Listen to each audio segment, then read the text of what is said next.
नाज़रीन, आप देख रहे हैं प्रोग्राम तारों से करें बातें और मैं हूं आपकी मेजबान उस्मान ओमान। क्या बात है उस्मा जी, आज तो बड़ी प्यारी लग रही है कि चीते दी खल पाई जे। कैसी बात है, अब चीते को भेड़ बकरियां तंज करेंगी। ए भेड़ बकरी नहीं, ए काली कट्टी है।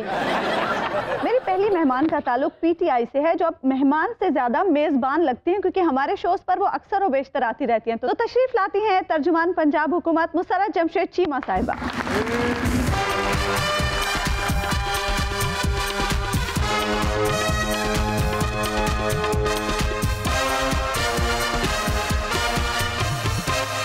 Good to see you. माशाल्लाह आप खुद बहुत अच्छा प्रोग्राम कर रही हैं, कंग्रेचुलेशंस। चीमा साहब देखो रोजाना आटा दाला चीनी महंगा करी जाते हैं ते बाजी रोजाना नवे तो नवा जोड़ा पा के साढ़े सीने तो मूंग तली जाते हैं। चाचा चीमा साहब मेहनत करते हैं, कमाते हैं, मेरे लिए ही कमाते हैं, मैं ही खर्चूंगी ना। आपके लिए मशवरा है चाचा, मेहनत कर, हसद ना कर। मेहनत तो कर नहीं सकता बेचारा, चाची नूं देख देख के हसदा। चाची साडी इन्नी खूबसूरत सी जिवें संगे मरमर दी बनी होवे। 15 साल इहदे नाल रही ते हुण इंज हो गई जिवें कोयले दा भूर चूर हुंदा है। ओए वाकई सही गल है, पहले संगे मरमर लगदी सी, अजकल मंजी दे संगे फड़ फड़ के मरन डई है। बाजी तुहानू ते चीमा साहब नवे नवे कपड़े नवियां नवियां गड्डियां लैके देंदे आ ते मैं तुहाडी चाची नू जदों भी दित्ती आ नवी तकलीफ ही दित्ती। कुछ भी तकलीफ नहीं रहते हैं हमेशा। मुसर्रत साहब आप तशरीफ रखिए, आपसे मज़ीद बातें हैं। मेरे दूसरे मेहमान जमालियाती हुस्न, खास तौर पर हेयर फॉल ट्रीटमेंट में स्पेशलिस्ट हैं, तो तशरीफ लाते हैं डॉक्टर फराज मुगल साहब।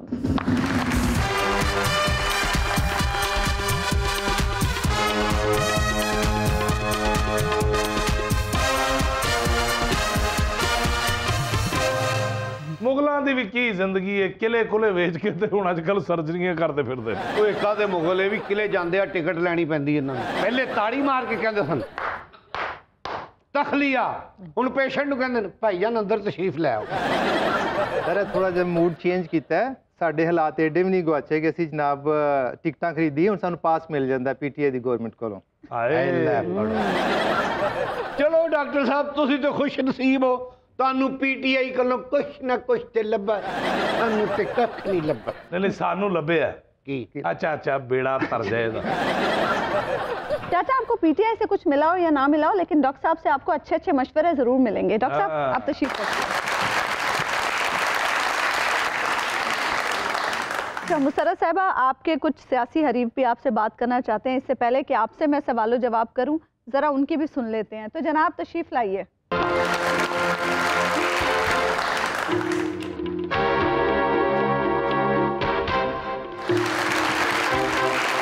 अच्छा इनकी तो सुन लेते हैं, पहले मुझे ये तो बताएं कि ये कुर्सियां लेके साथ क्यों फिर रहे हैं? इन्होंने अपनियां ले लिया ने ताकि कोई उठों उठाउण वाला ना हो।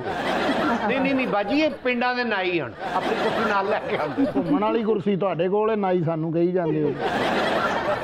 अच्छा मुसर्रत साहिबा, ये अपनी कुर्सियां अपने साथ लेकर इसलिए घूमते हैं क्योंकि इन्हें पता है इन्हें किसी ने खाली कुर्सी ऑफर नहीं करनी। अवाम ने तो बिल्कुल नहीं ऑफर करनी। जी अवाम साडे नाल है, तुसी बलदियाती इलेक्शन कराओ, हुणे दो दोते अवाम दी अवाम हो जाएगी। हाँ हमें पता है, आपने कोई 70-70 हज़ार मुर्दे डाले हुए, जिस तरह भुट्टो जिंदा इसी तरह वो भी आके वोट डाल जाते हैं। अच्छा जी, अगर ਅਸੀਂ ਮੁਰਦਿਆਂ ਦੇ ਵੋਟ ਬਣਾਏ ਨੇ ਤੇ 2018 ਦਾ ਜਿਹੜਾ ਇਲੈਕਸ਼ਨ ਹੈ ਉਹਦੇ ਚ ਮੁਰਦਿਆਂ ਨੇ ਤੁਹਾਨੂੰ ਵੋਟਾਂ ਪਾਈਆਂ ਨੇ। ਤੁਹਾਨੂੰ ਪਾਈਆਂ ਨੇ ਜਿਹੜੀ ਤੁਹਾਡੀ ਇੱਜ਼ਤ ਰਹਿ ਗਈ, ਵਰਨਾ ਪੀਪਲਸ ਪਾਰਟੀ ਤਰ੍ਹਾਂ ਤੁਸੀਂ ਵੀ ਕੋਈ 5000 700 600 ਵੋਟ ਲੈਣੇ। ਬਾਜੀ ਮੈਂ ਬਿਲਕੁਲ ਪਲਾਈਡ ਹੋ ਕੇ ਗੱਲ ਕਰ ਰਿਹਾ, ਤੁਸੀਂ ਤੇ अब पीटीआई वाले को आजकल जवाब कोई नहीं ना, महंगाई के हथों मजबूर आ, इसलिए धमकी भी ला देंगे आ विच। धमकी हम नहीं लगाते, धमकी तो वो इनकी जो भतीजी है मरियम वीडियो सेंटर वो लगाती है। अच्छा असी धमकियां लाने हैं, अब मैंने तो तुसी रोज किसी ना किसी दारे जो फोन करांदे हो कि चल पुत्र जेले। नहीं आपको तो उन्होंने धमकियां लगाने के लिए नहीं रखा, वो तो मरियम आप लोगों ने, मरियम वीडियो सेंटर का काम है। आप तो बूट पॉलिश, अंदर जाना हो, मिन्नतें करनी हो, पैरी पड़ना हो, आपको धमकी, आपकी धमकी का किसको असर? आपकी तो घर कोई नहीं सुनता। तो बिल्कुल ही सीधे हो गए मियां साहब। कोई गल नहीं, 6 महीने रह गए ने, बर्दाश्त करो। चाचा बड़ा वड्डा डॉक्टर हुंदा सी, अच्छा जाके कहंदा सॉरी ਤੁਹਾਡਾ ਮਰੀਜ਼ ਨਹੀਂ ਬਚਿਆ, ਉਹਦਾ ਫਰੂਟ ਬਚਿਆ ਉਹ ਮੈਂ ਖਾ ਲਵਾਂ। चाचा फिर एक बार डॉक्टर को गया, बड़ी मार खादी है। क्यों? कहता मेरी वास्कट च पत्थरी है। निर्मल वो मिसाल बनी है ना, पट पवे वो सोना जड़ा कन्ना नु खाए। ए रंगीला वाजियां लेना। ਇਹਦੇ ਅੱਬੇ ਨੇ ਕਿਹਾ ਫੰਕਸ਼ਨ ਆ ਗਿਆ, ਚੱਲ ਵੱਡਾ ਵਾਜਾ ਚੁੱਕ ਤੇ ਕੰਮ ਤੇ ਚੱਲੀਏ। ਕਹਿੰਦਾ ਪੱਠ ਪਵੇ ਉਹ ਪਿੱਤਲ ਜਿਹੜਾ ਬੁੱਲਾਂ ਨੂੰ ਠੰਡਾ ਲੱਗੇ। ਇਹ ਚਾਚਾ ਆਪਣੇ ਪੁੱਤਰ ਨੂੰ ਕਹਿੰਦਾ ਜੇ ਮੈਨੂੰ ਕੁਝ ਹੋ ਗਿਆ, ਕਹਿੰਦਾ ਤੁਹਾਨੂੰ ਜੋ ਮਰਜ਼ੀ ਹੋ ਜਾਵੇ, ਇਹ ਮੋਬਾਈਲ ਦਾ ਪਾਸਵਰਡ ਦੱਸ ਜਾਣਾ ਦਾ। ਚਾਚਾ ਕੱਲ ਮਹੱਲੇ 'ਚ ਮਠਿਆਈ ਵੰਡਣ ਡਿਆ। ਮੈਂ ਕਿਹਾ ਚਾਚਾ ਖੈਰ ਹੈ? ਕਹਿੰਦਾ ਮੇਰਾ ਵੱਡਾ ਮੁੰਡਾ ਜੇਬ ਕਤਰਾ ਬਣ ਗਿਆ। ਚਾਚਾ ਆਪਣੇ ਪੋਤਰੇ ਨੂੰ ਕਹਿੰਦਾ ਕਿ ਪੁੱਤਰ ਮੇਰੀ ਗੱਲ ਸੁਣ ਲੈ, ਮੇਰੇ ਦੌਰ ਦੇ ਵਿੱਚ ਮੈਂ 10 ਰੁਪਏ ਲੈ ਕੇ ਜਾਂਦਾ ਸੀ, ਘਿਓ ਚੀਨੀ ਆਟਾ ਸਾਰਾ ਕੁਝ ਲੈ ਆਉਂਦਾ ਸੀ। ਅੱਛਾ। ਉਹ ਕਹਿੰਦਾ ਦਾਦਾ ਜੀ ਹੁਣ ਹਰਕਤ ਨਾ ਕਰਨਾ, ਸਟੋਰਾਂ ਵਿੱਚ ਕੈਮਰੇ ਲੱਗੇ ਨੇ। ਇਹ ਹਾਮਦ ਰੰਗੀਲੇ ਨੇ ਨਾ ਆਪਣੇ ਬੱਚੇ ਦੀ ਜੇਬ ਚੈੱਕ ਕੀਤੀ ਤੇ ਉਹਦੇ ਵਿੱਚੋਂ ਸਿਗਰਟ, ਕੁੜੀਆਂ ਦੀਆਂ ਤਸਵੀਰਾਂ ਤੇ ਕੁੜੀਆਂ ਦੇ ਨੰਬਰ ਨਿਕਲੇ। ਇਹ ਗੋ ਉਹਨੂੰ ਕਹਿੰਦਾ ਉਹ ਚਵਲਾ, ਮੈਂ ਤੇਰੀ ਇਹੋ ਜਿਹੀ ਤਰਬੀਅਤ ਕੀਤੀ ਹੈ? ਕਹਿੰਦਾ ਅੱਬਾ ਜੀ ਮੈਨੂੰ ਕਿਉਂ ਡਾਂਟ ਰਹੇ ਹੋ, ਮੈਂ ਤੇ ਤੁਹਾਡੀ ਵੇਸਕੋਟ ਪਾਈ ਹੈ। क्या बात है यार। निर्मल ਦਾ ਇੱਕ ਰਿਸ਼ਤੇਦਾਰ ਹੈ, ਉਹਨੇ ਕਮੀਜ਼ ਪੁੱਠੀ ਪਾ ਲਈ, ਕਾਲਰ ਅੱਗੇ ਹੋ ਗਿਆ ਤੇ ਬਟਨ ਪਿੱਛੇ ਹੋ ਗਿਆ। ਅੱਛਾ। ਤੇ ਇਹਨੂੰ ਉਹਨਾਂ ਨੇ ਕਿਹਾ ਇਹਨੇ ਪੁੱਠਾ ਨਹੀਂ ਕਮੀਜ਼ ਪਾਇਆ। ਕਹਿੰਦੀ ਨਹੀਂ ਨਹੀਂ, ਇਹਦੀ ਧੌਣ ਨੂੰ ਵਲ ਪਿਆ, ਧੌਣ ਸਿੱਧੀ ਕਰ ਦੇ। ਇਹ ਹਾਮਦ ਰੰਗੀਲਾ ਸਾਈਕਲ ਫੜਿਆ ਹੋਇਆ ਤੇ ਦੌੜਦਾ ਹੀ ਜਾਏ, ਦੌੜਦਾ ਜਾਏ। ਮੈਂ ਕਿਹਾ ਗੱਲ ਤੇ ਸੁਣ। ਕਹਿੰਦਾ ਲੈ ਐਡਾ ਟਾਈਮ ਹੁੰਦਾ ਤੇ ਸਾਈਕਲ ਤੇ ਨਾ ਬਹਿ ਜਾਂਦਾ। ਚਾਚਾ ਵੀ ਨਾ ਇੱਕ ਕੁੜੀ ਨੂੰ ਵੇਖੀ ਜਾਏ, ਵੇਖੀ ਜਾਏ। ਉਹ ਕੁੜੀ ਕਹਿੰਦੀ ਮੈਂ ਤੇਰੇ ਲੱਕ 'ਚ ਐਸਾ ਝਾੜੂ ਮਾਰਾਂਗੀ ਨਾ ਕਿ ਫੈਸਲਾਬਾਦ ਤੋਂ ਜਾ ਕੇ ਲੱਭੇਗਾ। ਕਹਿੰਦਾ ਵਿੱਚੋਂ 2 ਤੀਲੇ ਕੱਢ ਲੈ, ਮੈਂ ਸ਼ੇਖੂਪੁਰੇ ਰਹਿਣਾ। ਚਾਚੇ ਦੀ ਨਾ ਸ਼ਾਦੀ ਦੀ ਐਨੀਵਰਸਰੀ ਸੀਗੀ। ਚਾਚਾ ਨੇ ਚਾਚੀ ਨੂੰ ਕਹਿੰਦਾ 20,000 ਰੁਪਏ ਦਾ ਸੂਟ ਲਿਆਂਦਾ ਮੈਂ ਤੇਰੇ ਲਈ। ਚਾਚੀ ਕਹਿੰਦੀ ਥੈਂਕ ਯੂ ਜਾਨੂ। ਕਹਿੰਦਾ ਥੈਂਕ ਯੂ ਨਾ ਕਹਿ, ਪੈਸੇ ਕੱਢ ਬਾਹਰ, ਮੁੰਡਾ ਖਲੋਤਾ ਆਨਲਾਈਨ ਮੰਗਾਇਆ ਵਾ। ਚਾਚਾ ਚੁੱਪ ਕਰਕੇ ਬੈਠਾ ਤੇ ਚਾਚੇ ਦਾ ਮੁੰਡਾ ਸਾਈਕਲ ਚਲਾ ਰਿਹਾ। ਕਹਿੰਦਾ ਅੱਬਾ ਵੇਖ ਹੱਥਾਂ ਤੋਂ ਬਗੈਰ। ਅੱਛਾ। ਦੂਸਰੀ ਵਾਰੀ ਆਇਆ, ਕਹਿੰਦਾ ਵੇਖ ਅੱਬਾ ਲੱਤਾਂ ਤੋਂ ਬਗੈਰ। ਅੱਧੇ ਘੰਟੇ ਬਾਅਦ ਆਇਆ, ਸੱਟਾਂ ਲੱਗੀਆਂ, ਕਹਿੰਦਾ ਅੱਬਾ ਵੇਖ ਦੰਦਾਂ ਤੋਂ ਬਗੈਰ। ਚਾਚਾ ਪਹਿਲੇ ਕਵਾਲਾਂ ਨੂੰ ਜਾਂਦਾ ਹੁੰਦਾ ਸੀ। ਇੱਕ ਬੰਦੇ ਨੇ 1000 ਵਾਲੇ ਨੋਟ ਸੁੱਟੇ, ਨੇ ਇੱਕ ਚੁੱਕ ਕੇ ਮੂੰਹ 'ਚ ਪਾ ਲਿਆ। ਇਹਦਾ ਉਸਤਾਦ ਕਹਿੰਦਾ ਕੀ ਕਰ ਰਹੇ ਆ? ਕਹਿੰਦਾ ਪਾਨ ਖਾ ਰਹੇ ਆ। ਕਹਿੰਦਾ ਧਿਆਨ ਨਾ ਪੱਤੇ ਦਾ ਨੰਬਰ ਨਾ ਪਾੜ ਲਈ।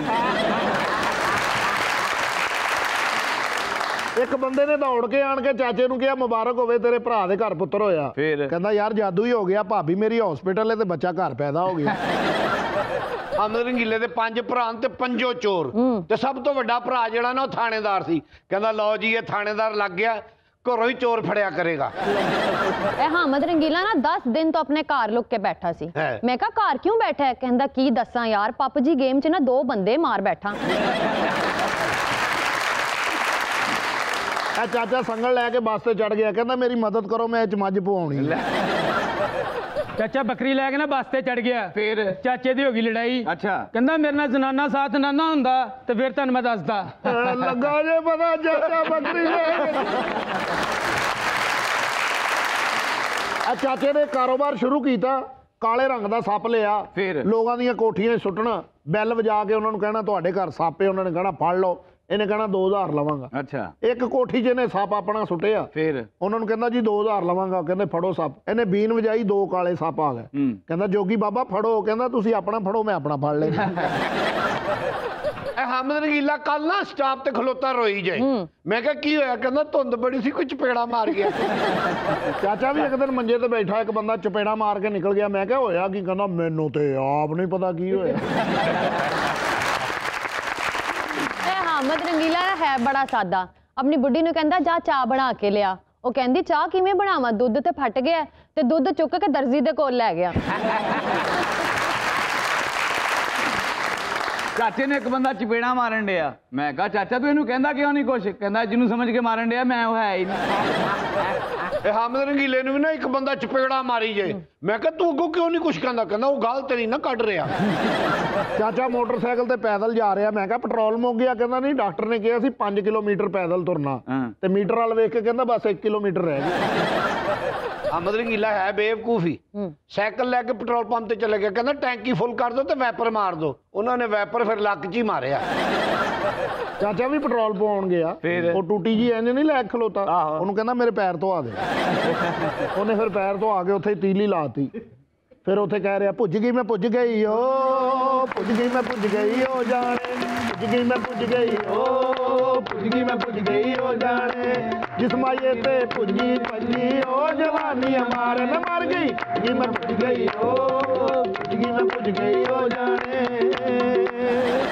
ਇਹ ਹਮਦ ਰੰਗੀਲਾ ਲਾਹੌਰ ਆ ਕੇ ਥੋੜਾ ਜਿੰਨਾ ਰੰਗ ਦਾ ਨਿਕਲ ਆਇਆ ਜਦੋਂ ਇਹ ਪੈਦਾ ਹੋਇਆ ਸੀ ਇਹ ਤੇ ਤੂਤ ਕਾਲਾ ਸੀ। ਅੱਛਾ। ਹਾਂ, ਇਹਦੀ ਮਾਂ ਨੇ ਇਹਦੇ ਅੱਬੇ ਨੂੰ ਵਹਾਇਆ ਤੇ ਇਹਦਾ ਅੱਬਾ ਗਾਣਾ ਗਾਣ ਲੱਗ ਪਿਆ, ਅੱਲਾ ਦੀ ਸੋ ਤੂੰ ਨਹੀਂ ਦਿਸਦਾ,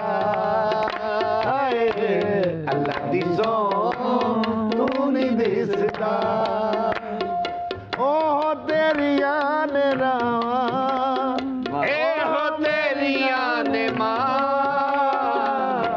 ਅੱਲਾ ਦੀ ਸੋ ਤੂੰ ਨਹੀਂ ਦਿਸਦਾ, ਅੱਲਾ ਦੀ ਸੋ ਤੂੰ ਨਹੀਂ ਦਿਸਦਾ।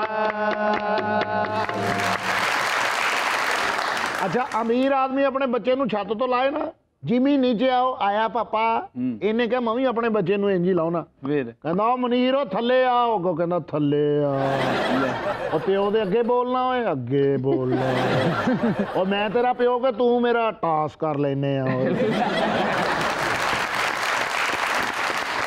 ਹਮਦ ਰੰਗੀਲੇ ਵਰਗਾ ਡਾਕਟਰ ਹੁੰਦਾ ਆਪਰੇਸ਼ਨ ਥੀਏਟਰ ਤੋਂ ਨਿਕਲ ਕੇ ਇਹੀ ਕਹਿੰਦਾ, ਬਸ ਬਹੁਤ ਕੋਸ਼ਿਸ਼ ਕੀ ਜੋ ਅੱਲਾ ਕੋ ਮੰਜ਼ੂਰ। ਇਹੋ ਜਿਹਾ ਡਾਕਟਰ ਵੀ ਦਸਤਾਨੇ ਲਾ ਰਿਹਾ ਹੁੰਦਾ ਜੋ ਗਟਰ ਕੱਢ ਕੇ ਆਇਆ।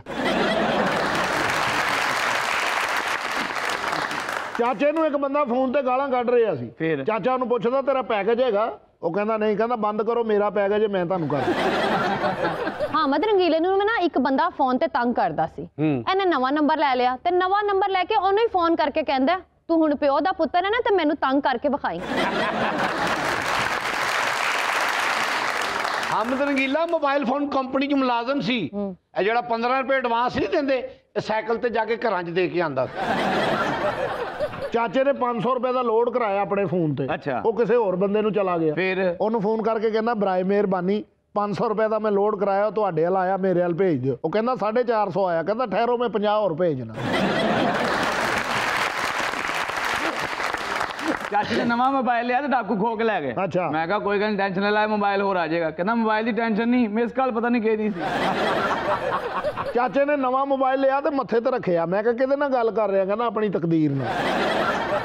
ਹਮਦ ਰੰਗੀਲੇ ਨੇ ਵੀ ਮੋਬਾਈਲ ਲਿਆ ਤੇ ਇੰਜ ਕਰ ਰਿਹਾ। ਮੈਂ ਕਿਹਾ ਇਹ ਕੀ ਕਰ ਰਿਹਾ? ਕਹਿੰਦਾ ਮਿਸ ਕਾਲਾਂ ਕੱਢ ਰਹੇ ਆ।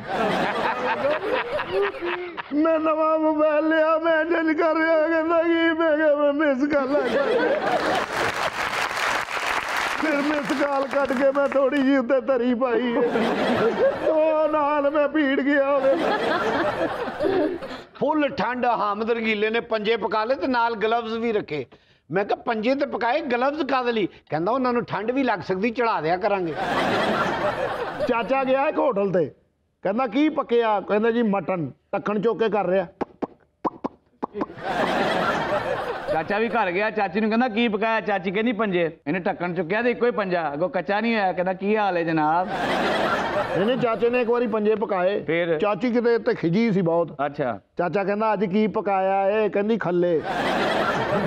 ਹਮਦ ਰੰਗੀਲੇ ਦੀ ਬੁੱਢੀ ਨੇ ਵੀ ਪੰਜੇ ਪਕਾਏ ਨਾ, ਇਹਨੂੰ ਚੰਗੇ ਨਹੀਂ ਲੱਗਦੇ। ਕਹਿੰਦੇ ਕੀ ਪਕਾਇਆ ਹੈ? ਕਹਿੰਦੇ ਪੰਜੇ। ਕਹਿੰਦਾ 2 ਕੁ ਪਾ ਦੇ, ਮੈਂ ਖੁਰਕ ਲਵਾਂ। ਚਾਚਾ ਨਾ ਚਾਚੀ ਨੂੰ ਕਹਿੰਦਾ ਕੀ ਪਕਾਇਆ ਈ? ਕਹਿੰਦੀ ਆਲੂ। ਅੱਛਾ, ਤੇ ਠੁੱਡੇ ਮਾਰਨ ਲੱਗ ਪਿਆ ਚੁੱਲ੍ਹੇ ਨੂੰ। ਕਹਿੰਦਾ ਰੋਜ਼ ਆਲੂ, ਰੋਜ਼ ਆਲੂ। ਉਰੇ ਆ ਮੁੰਡਿਆ, ਇਹ ਫੜ 100 ਰੁਪਇਆ, ਜਾ ਆਲੂ ਵਾਲੀਆਂ ਟਿੱਕੀਆਂ ਲੈ ਕੇ ਆ।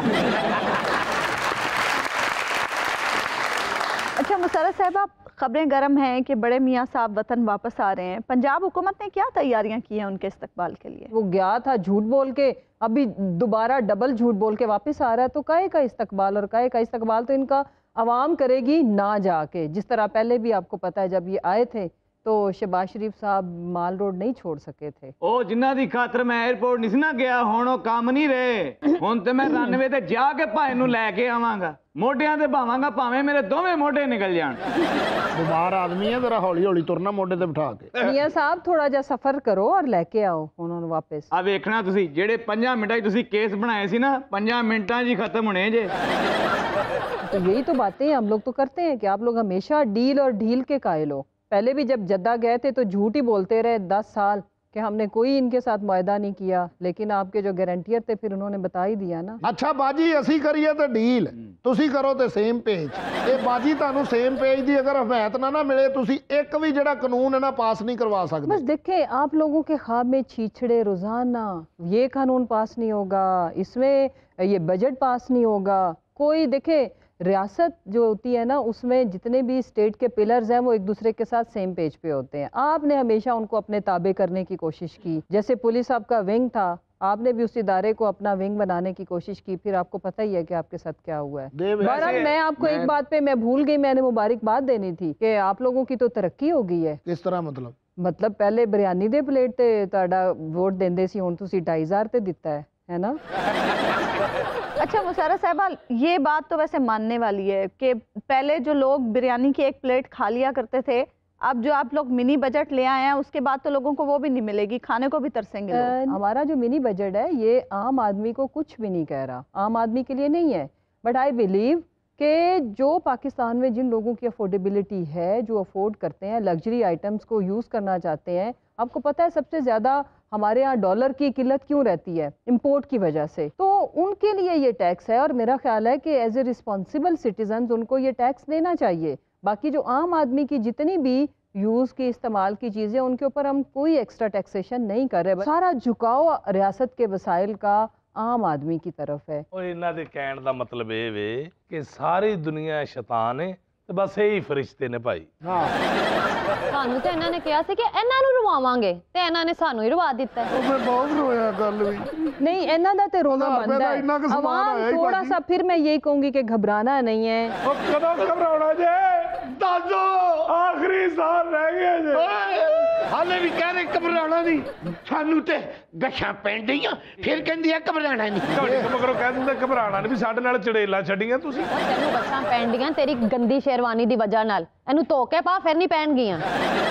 आप बहुत घबराएं, आपके साथ हम बहुत बुरा करेंगे, इससे भी ज्यादा रुलाएंगे। ਉਹ ਸਾਡੇ ਬੁਰੇ ਦਿਨ ਗਏ ਬਾਜੀ, ਤੁਹਾਨੂੰ ਨਹੀਂ ਪਤਾ ਹੁਣ ਭਾਂਦੀਆਂ ਕਿੱਥੇ ਕਿੱਥੇ ਜੱਫੀਆਂ ਪੈ ਰਹੀਆਂ ਨੇ।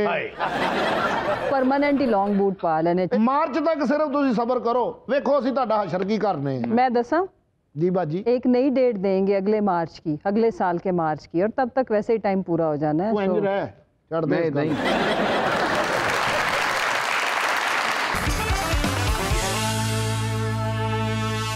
वेलकम बैक नाज़रीन, प्रोग्राम तारों से करें बातें में आपको एक मरतबा फिर से खुशामदीद कहते हैं। प्रोग्राम के सिलसिले को आगे बढ़ाते हैं। अच्छा डॉक्टर साहब, हम देख रहे हैं कि ख़वातीन तो हमेशा से ही ब्यूटी कॉन्शियस रही हैं, लेकिन अब तो मर्द हजरात भी अपनी वजाहत को लेके, अपनी ब्यूटी को लेके बड़े फ़िक्रमंद रहते हैं और बड़े जतन आजमाते हैं। मर्द हजरात भी, मर्द और ख़वातीन दोनों के लिए इस वक्त कौन से ऐसे कॉमन तरीके हैं जो अपनाए जा रहे हैं अपनी ब्यूटी को बरकरार रखने के लिए? हमारे पास पहले 80% फीमेल्स थी क्लाइंट और 20% मेल्स थे। अब ऑलमोस्ट 40% मेल हैं और 60% फीमेल्स हैं। उसमें बहुत सारे प्रोसीजर्स हैं जो साइंटिफिक हैं, जिसमें हार्डा फेशियल विद डर्माब्रेशंस हैं, और इसके साथ अगर नेचुरल हम एंटी एजिंग और रीजनरेटिव ट्रीटमेंट्स की बात करें तो उसमें माइक्रो नीडलिंग है, फिर micro needling with radio frequency है, फिर हम फर्दर अगर हम बेहतर करना चाहें तो हमारे पास PRF है और साथ मीज़ोथेरापीज़ है। थोड़े आसान लफ्ज़ों में बताएं कि इन चीज़ों से अपनी शख्सियत को किस तरह से बेहतर बनाया जा सकता है, किस तरह से इंसान इन चीज़ों से अपनी ब्यूटी में मजीद ऐड कर सकता। हाँ जी, यानी कि मैं ज़रा खूबसूरत लगा। लवा दे तू जो मर्जी ला लेना, तेरियां लानतां नहीं कटनियां। हाउसफुल ले ਸਾਡੇ ਕੋਲ ਬਹੁਤ ਕੁਝ ਹੈ ਜਿਹੜਾ ਤੁਹਾਡੇ ਵਾਸਤੇ ਅਸੀਂ ਕਰ ਸਕਨੇ ਆ। ਤੁਹਾਨੂੰ 10 ਸਾਲ ਜਵਾਨ ਕਰ ਸਕਨੇ ਆ, ਤੁਹਾਡਾ ਰੰਗ ਗੋਰਾ ਕਰ ਸਕਨੇ ਆ, ਡੈਂਟ ਸ਼ੈਂਡਾ ਕੱਢ ਸਕਨੇ ਆ, ਔਰ 10-12 ਸਾਲ ਤੁਹਾਡੀ ਲੁੱਕ ਜਿਹੜੀ ਬਿਹਤਰ ਕਰ ਸਕਨੇ ਆ। ਡਾਕਟਰ ਸਾਹਿਬ, ਆ ਤੁਹਾਡੀ ਚਾਚੀ ਦੀ ਮੈਂ ਪਲਾਸਟਿਕ ਸਰਜਰੀ ਕਰਾਈ ਸੀ, डॉक्टर ने पैसे बड़े मंगे, प्लास्टिक में पल्लियों देता हूँ, जरा खराब हो गई, हुण की कर सकने। डॉक्टर साहब ने तो परहेज दसी होनी है कि चाची नूं गर्म जगह ते नहीं बिठाना और हीटर दे करीब नहीं बिठाना। तुसी वो परहेज नहीं कीती, वो ज़ाहिर बात है प्लास्टिक मेल्ट हो गया है। ਜਦੋਂ ਦਾ ਪਲਾਸਟਿਕ ਚਾਚੀ ਦਾ ਮੈਲਟ ਹੋਇਆ ਨਾ, ਚਾਚੀ ਇੱਕ ਦਿਨ ਹੀਟਰ ਦੇ ਅੱਗੇ ਬੈਠੀ ਹੈ, ਕੰਨ ਚੋ ਕੇ ਉਹਦਾ ਇੱਥੇ ਤੱਕ ਆ ਗਿਆ, ਬੋਲ ਲੈਣ ਹੋ ਗਏ ਤੇ ਨੱਕ ਇੱਧਰ ਨੂੰ ਹੋ ਗਿਆ। ਹੁਣ ਤੇ ਚਾਚੀ ਨੇ ਰੋਟੀ ਖਾਣੀ ਹੋਵੇ ਨਾ, ਪਹਿਲੇ ਮੂੰਹ ਫੜ ਕੇ ਇੱਧਰ ਕਰਦੀ ਹੈ, ਫੇਰ ਬੁਰਕੀ ਮੂੰਹ 'ਚ ਪਾਉਂਦੀ ਹੈ। ਚਾਚੀ ਵਿਚਾਰੀ ਕੀ ਕਰੇ, ਉਹ ਪਾਰਟ ਟਾਈਮ ਤੰਦੂਰ ਤੇ ਰੋਟੀਆਂ ਵੀ ਲਾਂਦੀ ਹੈ ਨਾ। ਉਹਦਾ ਤਰੀਕਾ ਹੈ ਕਿ ਉਹਨੂੰ ਦੂਜੀ ਸਾਈਡ ਤੇ ਬਿਠਾ ਦਿਓ, ਦੂਜੀ ਸਾਈਡ ਲਟਕ ਜਾਏਗੀ, ਚਿਹਰਾ ਬਰਾਬਰ ਹੋ ਜਾਏਗਾ ਬੈਲੈਂਸ। ਡਾਕਟਰ ਸਾਹਿਬ ਤੁਸੀਂ ਇਹਨਾਂ ਨੂੰ ਮਸ਼ਵਰੇ ਦਿਓ, ਚਾਚੀ ਜਿੱਦਾਂ ਦੀ ਹੈ ਮੈਨੂੰ ਠੀਕ ਆ। ਨਹੀਂ ਨਾ, ਉਹ ਚਾਚੀ ਤੇ ਠੀਕ ਹੈ ਤੁਹਾਡੇ ਵਾਸਤੇ, ਚਾਚੀ ਕਹਿੰਦੀ ਬਾਬਾ ਮੇਰੇ ਵਾਸਤੇ ਠੀਕ ਨਹੀਂ ਹੈ। ਅੱਛਾ ਤੁਸੀਂ ਚਾਹ ਰਹੇ ਹੋ ਮੈਨੂੰ ਵੀ ਪਲਾਸਟਿਕ ਲੱਗੇ ਥੋੜਾ ਜਿਹਾ? ਜੀ ਥੋੜਾ ਜਿਹਾ ਤੁਹਾਨੂੰ ਸਟੀਲ ਵਾਲਾ ਪਲਾਸਟਿਕ ਲਾਂਗੇ ਜਿਹੜਾ ਮੈਲਟ ਨਹੀਂ ਹੋਏਗਾ, ਚਾਚੀ ਤੇ ਇੱਕ ਦਿਨ ਇੰਨਾ ਪਿਘਲ ਗਈ ਇਹਨੇ ਸਿਰ ਦੇ ਉੱਤੇ ਧਾਗਾ ਲਾ ਕੇ ਮੋਮਬੱਤੀ ਵਾਂਗੂ ਬਾਲੀ यार चाची का यह हाल नहीं सी होना, चाची सस्ता प्लास्टिक इस्तेमाल कर बैठी। कौन सा? ਉਹ ਯਾਰ ਮਹਿੰਗੇ ਵਾਲਾ ਪਲਾਸਟਿਕ ਤੇ ਉਹਨੂੰ ਲੱਭਿਆ ਨਹੀਂ, ਉਹਨੇ ਨੈਲਨ ਦੀਆਂ ਜੁੱਤੀਆਂ ਲਈਆਂ ਪਿਘਲਾ ਕੇ ਤੇ ਮੂੰਹ ਤੇ ਲਾ ਲਈਆਂ। ਹੁਣ ਮੈਨੂੰ ਪਤਾ ਚੱਲਿਆ ਮੂੰਹ ਭਾਨੇ ਚੱਲਦੀ ਏ। ਅਜੀ ਅੱਗੇ ਅਸੀਂ ਜਿਹੜਾ ਨਾ ਤੁਹਾਡਾ ਜਿਹੜਾ ਨੱਕ ਕੇ ਟੇੜਾ ਉਹ ਵੀ ਬਿਹਤਰ ਕਰ ਸਕਨੇ ਆ ਸਰਜਰੀ ਦੇ ਨਾਲ। ਜਿਹੜੇ ਤੁਹਾਡੇ ਆਈਜ਼ ਨੇ ਉਮਰ ਦੇ ਨਾਲ ਨਾਲ ਡਾਰਕ ਸਰਕਲ ਹੋ ਗਏ, आई दे नीचे बैग्स बन गए। तुसी अल्लाह दे कम्मां च दखल दे रहे हो? नहीं, अल्लाह दे कम्मां च दखल नहीं दे रहे। अच्छा डॉक्टर साहब, आप जरा टेक्निकल तरीकों से बता रहे हैं, हमें ये बताएं कि अब किस चीज़ के लिए कौन सा तरीका अपनाया जा सकता है? जैसे कि अभी आप बता रहे हैं डार्क सर्कल्स हैं, तो उसके लिए क्या किया जा सकता है? अगर आपकी पफी आईज हैं, आप उसे रिलैक्स दिखाना चाह रहे हैं, तो उसके लिए क्या कर सकते हैं? अगर झुर्रियाँ हैं तो उसके लिए क्या किया जा सकता है? डबल चिन को ख़त्म करने के लिए क्या किया जा सकता है? अच्छा, ये सारी चीज़ें ट्रीटमेंट का हम जो टेक्निकल लेवल इस्तेमाल करते हैं anti ageing and regenerative treatments, कि एज की वजह से जो चेंजेस आ रही हैं उनको हमने डिले करना है। फ़र्ज़ करें अब आपकी एज है 40, हमने आपकी जो चेंजेस हैं उनको इतना डिले करना है कि आपकी चेंजेस जो 50 में आनी है वो 60 में जाके आए। अच्छा, उनमें हम फिलर्स यूज़ करते हैं, फिर आपका ही ब्लड लेके उसमें से ग्रोथ फैक्टर एक्सट्रैक्ट करते हैं और वो आपकी बॉडी पे यूज़ करते हैं, फेस के लिए यूज़ करते हैं, पफी आइज़ के लिए यूज़ करते हैं, फेस की रिजुविनेशन यानी दोबारा उसको खुशनुमा बनाने के लिए इस्तेमाल करते हैं। सही। तो उसकी वजह से जो अकॉर्डिंगली एज रिलेटेड चेंजेस हैं वो डिले हो जाती हैं, तो वो लगता है जिस तरह खूबसूरती दोबारा वापस आ रही है। क्या बात है। अपने लीडर का कोई काम भी करा लो इन्हों को। लीडर माशाल्लाह वैसे ही एक्सरसाइज करते हैं, हराम नहीं खाते, हलाल खाना खाते हैं, मेहनत करते हैं, तो माशाल्लाह ही इज फाइन। ਇਹੋ ਹੀ ਤੇ ਇਹਨਾਂ ਦੇ ਲੀਡਰ ਚ ਇੱਕ ਖੂਬੀ ਹੈ ਕਿ ਸਮਾਰਟ ਹੈ। 66 ਸਾਲਾਂ ਦੇ ਹੋ ਗਏ ਨੇ ਤੇ ਫੇਰ ਵੀ ਵਰਜ਼ਿਸ਼ ਕਰਨੋਂ ਨਹੀਂ ਮੁੜਦੇ।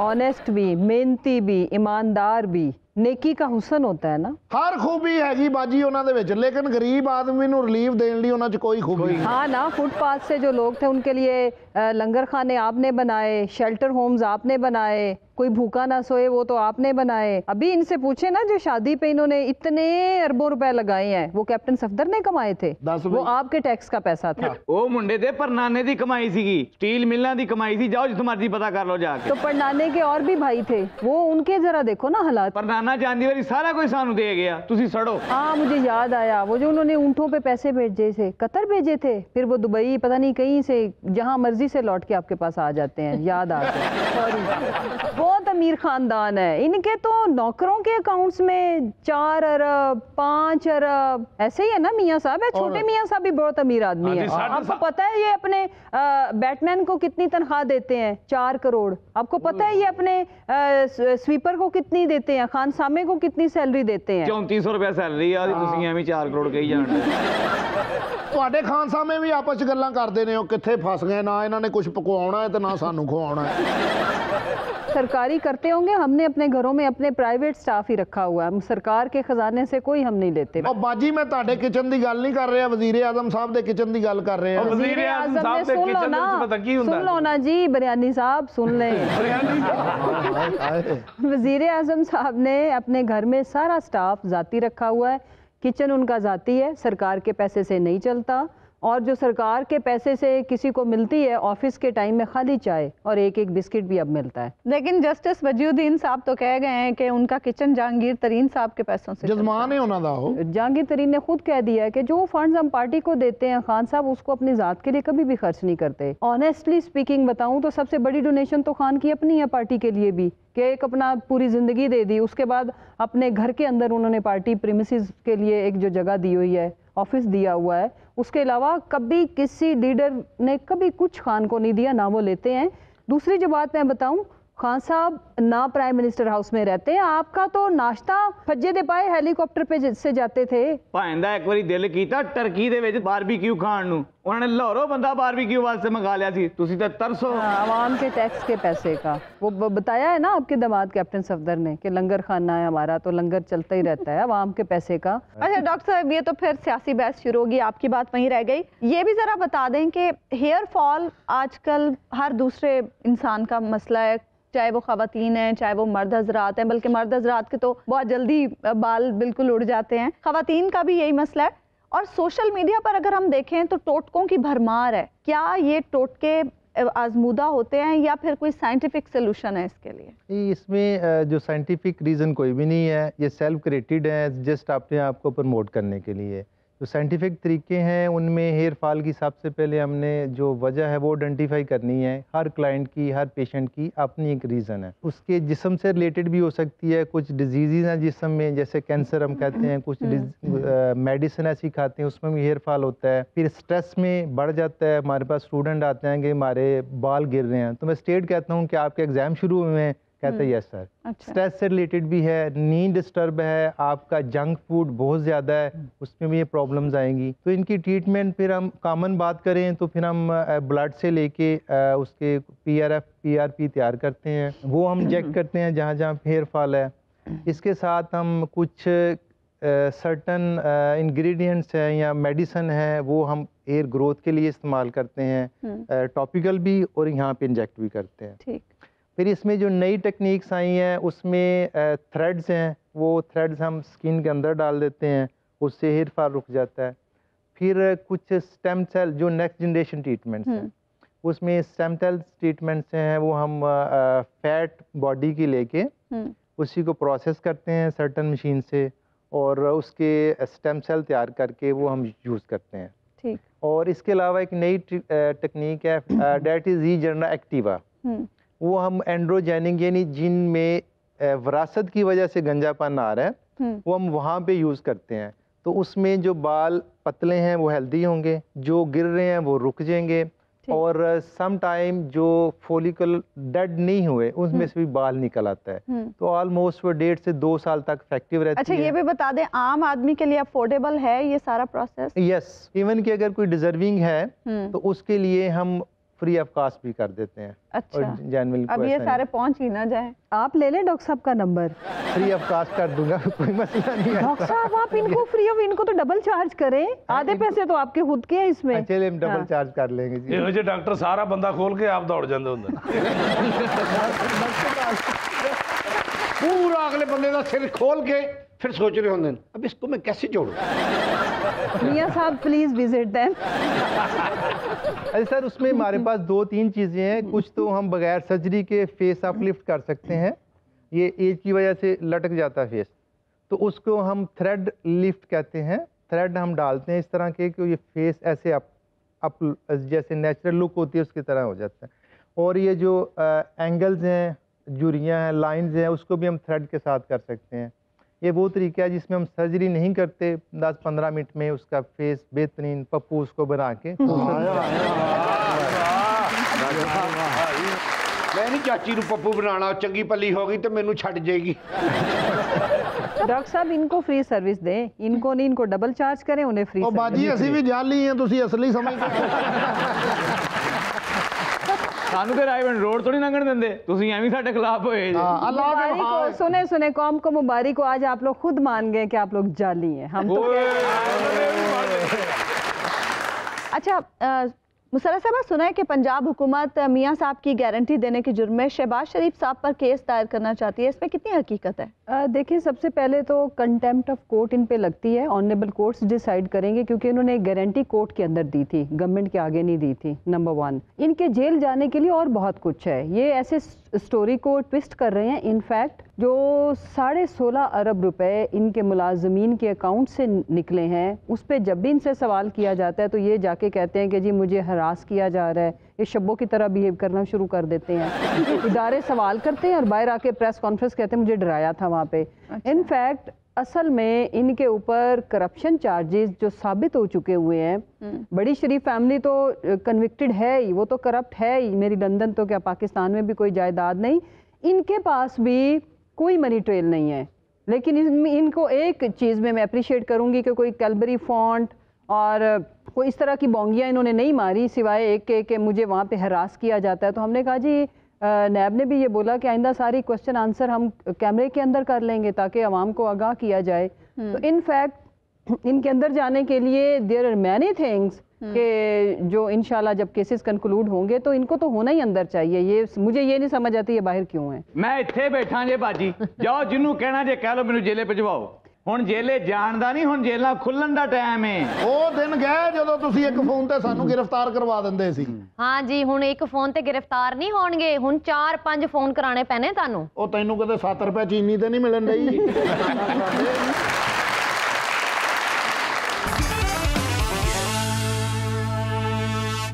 वेलकम बैक नाज़रीन, प्रोग्राम तारों से करें बातें में आपको एक मरतबा फिर से खुशामदीद कहते हैं। प्रोग्राम के सिलसिले को आगे बढ़ाते हैं।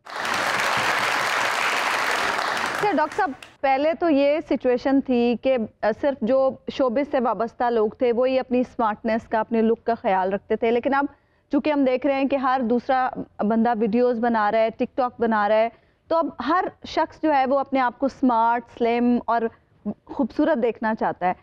तो मोटापे का भी कोई इलाज है, कोई साइंटिफिक? जितनी एक्स्ट्रा बॉडी फैट्स है, मोटापा है, जैसे डबल चिन है, आर्म्स हैं, ब्रा फोल्ड हैं, एब्डोमेन है, थाई है, हम किसी भी रीजन को हम लेज़र के साथ 3 से 4 इंच कम कर सकते हैं। अच्छा। उसको हम लेज़र लाइपोलाइसिस कहते हैं, और इसमें कोई सर्जरी नहीं है, यानी 2 हिस्सों में हम डिवाइड कर लें। एक सर्जिकल प्रोसीजर है, एक नॉन सर्जिकल है। ठीक। नॉन सर्जिकल में लेज़र्स हमारे पास अवेलेबल हैं, और उसके बाद हमारे पास क्रायो लाइपोलाइसिस है। क्रायो के साथ यानी ठंडी, अब उसको क्रायो कहते हैं ठंड को, उसके साथ हम लो टेम्परेचर करके तो फैट को फ्रीज करते हैं।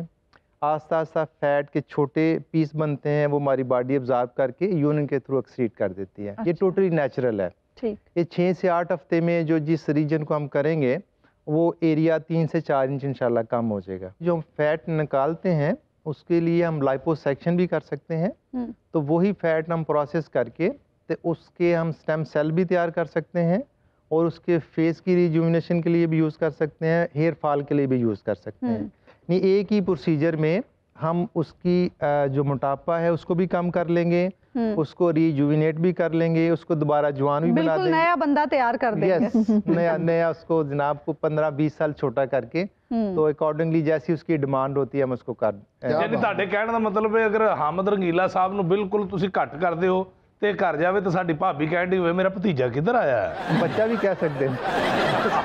ਪੀਟੀਆਈ ਵਾਲਿਆਂ ਦੀ ਕੋਈ ਐਸੀ ਸਰਜਰੀ ਕਰ ਸਕਦੇ ਹੋ ਜਿਹੜੀਆਂ ਚੀਜ਼ਾਂ ਸਸਤੀਆਂ ਕਰ ਦੇਣ? ਇੰਨਾ ਸਾਡਾ ਹਾਲ ਹੀ ਇੰਜ ਕੀਤਾ ਕਿ ਉਹ ਤੇ ਸਾਡੇ ਹੱਥ ਹੀ ਨਹੀਂ ਚੱਲਦੇ, ਸਰਜਰੀ ਕਰਨ ਜੋਗੇ ਰਹੇ ਹੀ ਨਹੀਂ। ਮੰਨ ਗਏ, ਕੋਲ ਬੈਠੇ ਮੰਨ ਗਏ। अच्छा मुसर्रा साहबा, पिछले दिनों आपके प्यारे प्यारे मासूम बच्चों के साथ बड़ा ही अफसोसनाक वाक़या पेश आया। आप जो पेरेंट्स हैं उनको क्या मशवरा देंगी कि वो किस तरह से एहतियात बरतें इस तरह से, क्योंकि अक्सर लोग ऐसे हैं जो अपने बच्चों को मुलाजमीन के साथ छोड़ते हैं, तो किस तरह से आप वालिदैन को मोहतात रहने का मशवरा देंगी? नहीं, मेरे केस में मैंने बच्चों को मुलाजमीन के साथ नहीं छोड़ा हुआ था। अनफॉर्चुनेटली वो मेरी भी स्लो पॉइजनिंग हो रही थी। अच्छा। तो होता ये है कि हालांकि मेरा घर बड़ा सिक्योर है, हर जगह पे कैमरे लगे हुए हैं, लेकिन जो बंदा आपको खाना दे रहा है, चाय पानी दे रहा है, वो किसी भी मोमेंट उसमें कुछ ऐड कर सकता है। तो हमारे केस में ये था कि मेरी एक गलती है जिसको मेरे आप जितने भी इंटरव्यूज़ निकालें, तो मैं अब थोड़ा इमोशनल भी इस सवाल पे हो जाती हूँ कि मैं अपने स्टाफ की बहुत तारीफ़ें करती थी।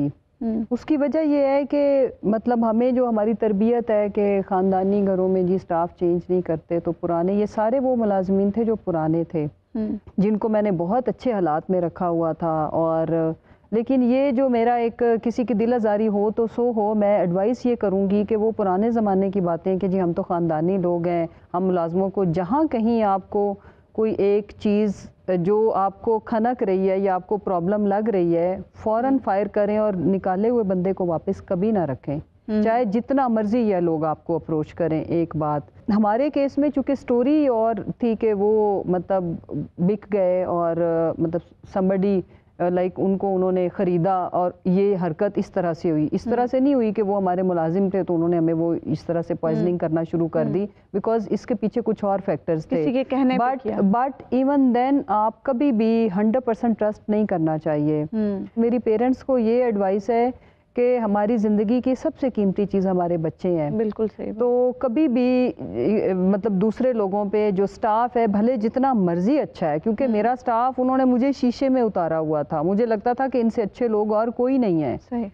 Till the day my son was at hospital, तो वो हमें खाना खिला रहे थे और हम उनके हाथों में थे। इवन जो उन्होंने हॉस्पिटल में भी चीज़ें भेजी उसमें भी मिला दिया। ज़िंदगी और मौत अल्लाह के हाथ में है कि हम लोग बच गए, वरना मेरा जितना उनके ऊपर एतमाद था तो शायद हमें पता ही ना चलता। मुसर्रा साहबा, हमारी दुआएं हैं आपके बच्चों के लिए, आपकी फैमिली के लिए कि अल्लाह ताला। I am very thankful. आप यकीन करें कि इस मुश्किल वक्त में मुझे इतना कॉन्फिडेंस, मेरा बड़ा मुश्किल वक्त था, लोगों की दुआएं, और सिर्फ ये दुआएं होती हैं जो आपको बचा लेती हैं, या आपकी कोई की हुई नेकी जिसकी वजह से अल्लाह आपकी हिफाजत करता है और आपके बच्चों की।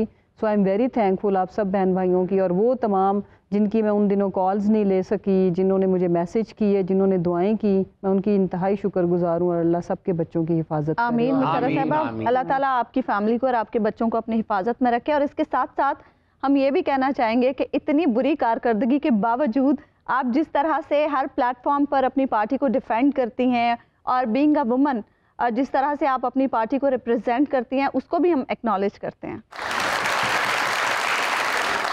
नाज़रीन, जैसा कि आप जानते हैं कि हमारे शो में निर्मल के पास कुछ बहुत ही इंटरेस्टिंग किस्म की खबरें होती हैं, तो देखते हैं कि आज निर्मल के पास कौन सी दिलचस्प खबरें हैं। जी निर्मल। कोरिया में एक ऐसा डॉक्टर भी है जो मरीजों से बतौर इलाज लाते, घूसे और थप्पड़ खाता है। सेम चाचे वाली स्टोरी। ਉਹ ਕਿਸ ਤਰ੍ਹਾਂ ਜੀ? ਚਾਚਾ ਵੀ ਇਹੋ ਜਿਹਾ ਹੀ ਡਾਕਟਰ ਹੈ। ਅੱਛਾ। ਚਾਚਾ ਫੀਸ ਨਹੀਂ ਲੈਂਦਾ, ਅਗਲੇ ਨੂੰ ਜਾਣ ਲੱਗਿਆ ਕਹਿੰਦਾ ਗੱਲ ਸੁਣ, ਮੈਂ ਇੱਧਰ ਮੂੰਹ ਕਰਨਾ ਤੇ ਮੇਰੇ ਇਸ ਜਗ੍ਹਾ ਤੇ ਠੁੱਡ ਮਾਰ। ਬਲਕਿ ਘਰ ਚਾਚੀ ਜਦੋਂ ਇਹਦੇ ਕਸੁੰਨ ਮਾਰੇ ਨਾ, ਅੱਗੋਂ ਕਹਿੰਦਾ ਨਹੀਂ ਹਾਜ਼ਮਾ ਠੀਕ ਨਹੀਂ ਹੋਇਆ, ਇੱਥੇ ਜ਼ਰਾ ਲੱਤ ਵੀ ਮਾਰੀ। ਚਾਚਾ ਤੇ ਲੱਤਾਂ ਠੁੱਡੇ ਖਾਣ ਚ ਐਡਾ ਮਾਹਰ ਹੈ ਕਿ ਪੈਸੇ ਇਹਦੇ ਕੋਲ ਹੋਣ ਵੀ ਨਾ, ਤੇ ਕੁਲਚੇ ਵਾਲੇ ਨੂੰ ਕਹਿਣ ਦਾ ਭਾਜੀ 5 ਕੁਲਚੇ ਦੀ, ਤੇ ਦੌੜ ਪੈਂਦਾ ਲੈ ਕੇ, ਔਰ ਜਿੰਨੀ ਦੇਰ ਉਹ ਫੜ ਕੇ ਕੁੱਟਦੇ ਨਹੀਂ ਉਨੀ ਦੇਰ ਪੈਸੇ ਨਹੀਂ ਦਿੰਦਾ। ਇੱਕ ਦਿਨ ਉਦਾਸ ਫਿਰ ਰਿਹਾ, ਮੈਂ ਕਿਹਾ ਖੈਰ ਹੈ, ਕਹਿੰਦਾ ਯਾਰ ਦੇਖੋ ਸ਼ਾਮ ਹੋ ਗਈ ਹੈ, ਇੱਕ ਵੀ ਥੱਪੜ ਨਹੀਂ ਅਜੇ ਤੱਕ ਵੱਜਿਆ। ਇਹ ਹਾਮਦ ਰੰਗੀਲਾ ਵੀ ਮਰੀਜ਼ਾਂ ਕੋਲੋਂ ਫੀਸ ਇੰਜ ਨਹੀਂ ਲੈਂਦਾ, ਕਹਿੰਦਾ ਇੰਜ ਫੜਾਓ ਮੈਨੂੰ। अच्छा, ये आप लोगों को पता है, ये चाचा भी हमारे पहले डॉक्टर थे। ये भी थप्पड़ खा के इलाज करता सी? नहीं नहीं, जिसका ये इलाज करते थे ना, वो सही हो के आके इनको थप्पड़ मारते। ਥੱਪੜ ਭਲਾ ਕਿਉਂ ਮਾਰਦੇ ਸੀ? ਭਲਾ ਕਿਉਂ? ਜਿਹੜੇ ਬੰਦੇ ਦਾ ਪੇਟ ਖਰਾਬ ਹੁੰਦਾ ਸੀ ਉਹਨੂੰ ਗੋਡਿਆਂ ਦੀ ਦਵਾਈ ਦੇ ਦਿੰਦਾ।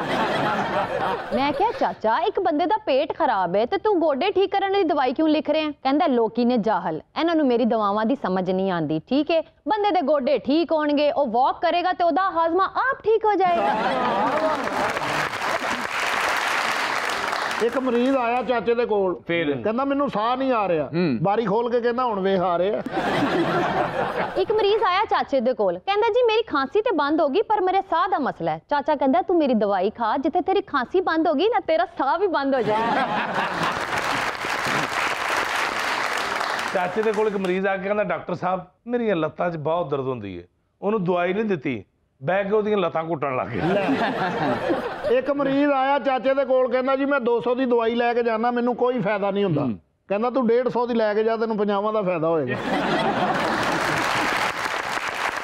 ਚਾਚਾ ਤੇ ਹੁਣ ਥੱਪੜ ਖਾਣ 'ਚ ਇੰਨਾ ਮਾਹਿਰ ਹੋ ਗਿਆ, ਕੁਲਚੇ ਲੈਣ ਵੀ ਜਾਏ ਨਾ ਤਾਂ ਉਹਨਾਂ ਨੂੰ ਕਹਿੰਦਾ 6 ਥੱਪੜਾਂ 'ਚ ਕਿੰਨੇ ਕੁਲਚੇ ਮਿਲਣਗੇ। ਚਾਚਾ 100 ਦਾ ਲੋਡ ਕਰਾਉਣ ਗਿਆ, ਫਿਰ ਉਹਨੂੰ 90 ਰੁਪਏ ਦੇ ਰਿਹਾ, ਉਹ ਕਹਿੰਦਾ 10 ਘੱਟ ਹੈ, ਕਹਿੰਦਾ ਇੱਕ ਥੱਪੜ ਮਾਰ ਲਾ। ਇਹ ਚਾਚਾ ਤੇ ਥੱਪੜ ਖਾਣ 'ਚ ਇੰਨਾ ਮਾਹਿਰ ਹੋ ਗਿਆ, ਫਰੂਟ ਵਾਲੇ ਨੂੰ ਕਹਿ ਰਿਹਾ ਸੀ ਇਹ ਜੀ 6 ਥੱਪੜਾਂ 'ਚ ਕਿੰਨੇ ਮਾਲਟੇ ਮਿਲਣਗੇ।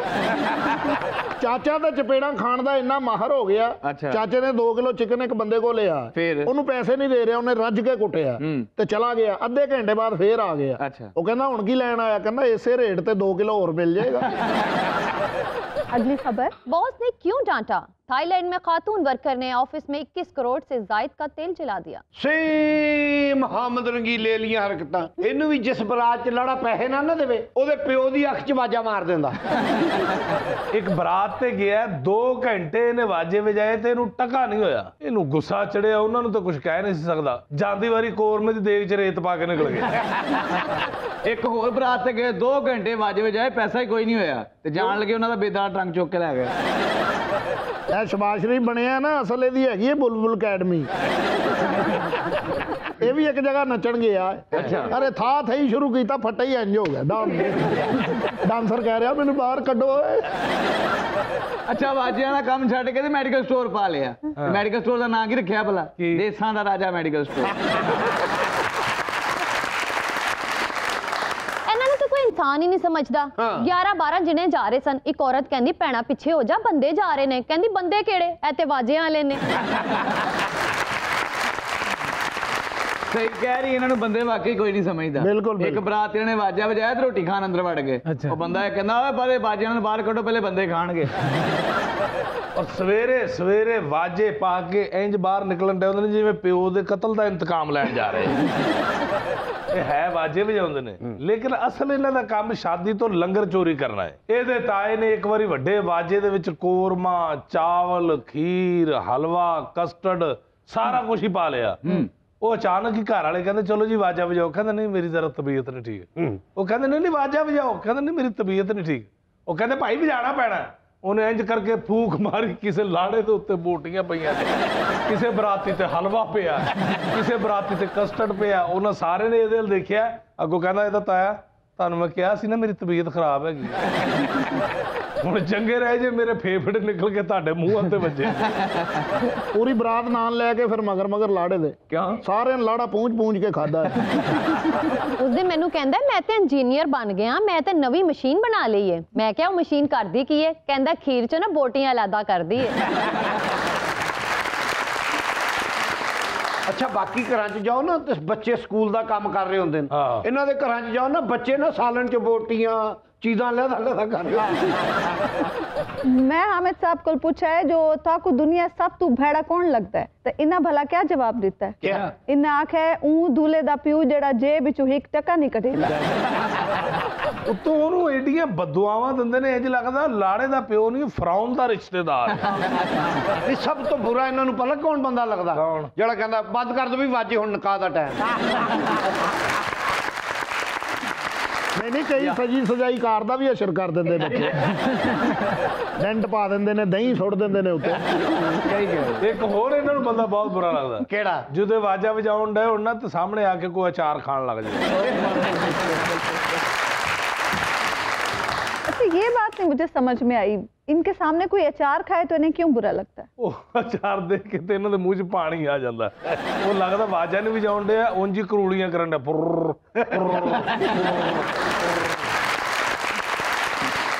ਇੱਕ ਬੰਦਾ ਹੋਰ ਬੜਾ ਬੁਰਾ ਲੱਗਦਾ ਇਹਨਾਂ ਨੂੰ। ਹਾਂ ਜਿਹੜਾ ਅੱਧੇ ਫੰਕਸ਼ਨ 'ਚ ਡਾਂਸਰ ਨੂੰ ਕਹਿੰਦਾ ਬਸ ਉਹ ਬੰਦ ਕਰ ਦਿਓ ਫੌਤਗੀ ਹੋ ਗਈ ਬਸ ਬੰਦ। ਤੁਸੀਂ ਚਾਹੁੰਦੇ ਹੋ ਕਿ ਤੁਸੀਂ ਘਰ ਜਾਓ ਤੇ ਤੁਹਾਡੀ ਬੁੱਢੀਆਂ ਤੁਹਾਡੇ ਨਾਲ ਨਾ ਲੜਨ? ਹਾਂਜੀ ਤੇ ਫਿਰ ਛੇਤੀ ਨਾਲ ਘਰ ਜਾਓ। ਆ ਜਾ